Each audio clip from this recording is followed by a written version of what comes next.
What's up, everybody? Eddie Soundhead here, back with a sort of race review, I guess you could say, for the 2017 Kobalt 400 at Las Vegas.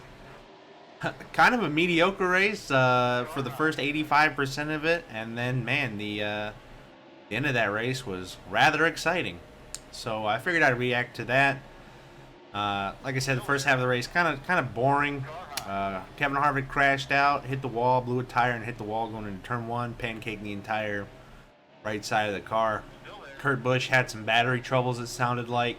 Danica Patrick blew an engine with not a lot of laps to go, probably 15 laps to go or so, and set up that final restart. Once that happened, was pretty much when it came on. The race came alive. Brad Keselowski pretty much had it in the bag, and as a Brad Keselowski fan, my heart is broken, as well as Brad Keselowski's right front, apparently, because it came apart and he couldn't brake and he couldn't steer. Truex gets by him with 2 laps to go, wins the race after winning all 3 stages. So he definitely deserved to win. Maybe didn't have the best car at the end. Brad Keselowski undoubtedly had the best car, but just mechanical failure. What can you do about that? Then probably the biggest moment of the race actually happened after the race was over, but it was caused by a last lap incident coming into turn 3 and 4. Kyle Busch swiped Joey Logano, kind of took his nose off a little bit going into turn 3 to avoid the Brad Keselowski, who was slow.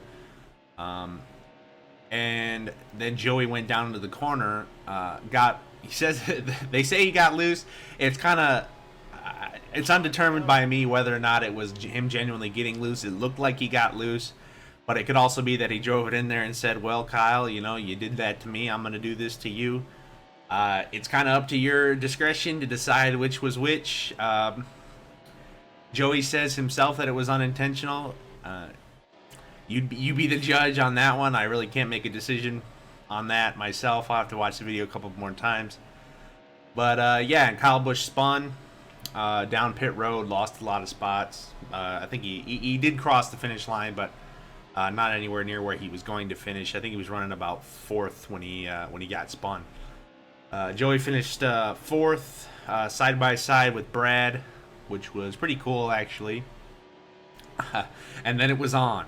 After the race, Kyle Busch goes down to Joey Logano's car, throws probably the weakest punch I've ever seen in my whole life. Didn't get hardly any of it at all. And then a bunch of Joey's guys jumped in on him. So, not much of a fight. I guess you could call it a fight. It was more of just kind of a 5-on-1 tackling session. One of Joey's bigger guys just jumped on him, and that was the end of that. So, pretty hilarious if you ask me.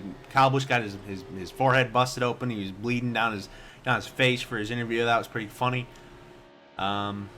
I disagreed with what he had to say. I felt like Kyle Busch was in the wrong in this incident. I know that one's kind of going to split a lot of people down the middle, but I personally believe that Kyle Busch was the one who was in the wrong.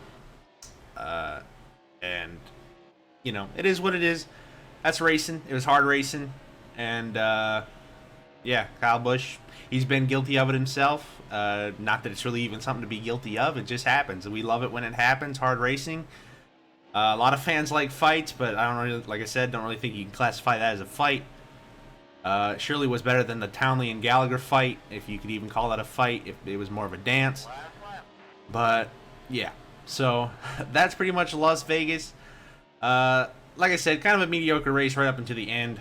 So if you haven't seen it, make sure you go check out the video of the brawl, if you can even call it that. I don't know what to call it, but yeah, basically UFC 210 main event: Kyle Busch versus Joey Logano for the skinniest people alive belt, whatever that one is, featherlight belt maybe, I don't know, featherweight belt.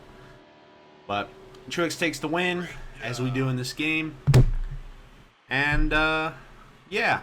So if you guys want me to do more of these kind of post-race reactions, let me know in the comments or something, or I don't know, you can like the video, do whatever you want to do.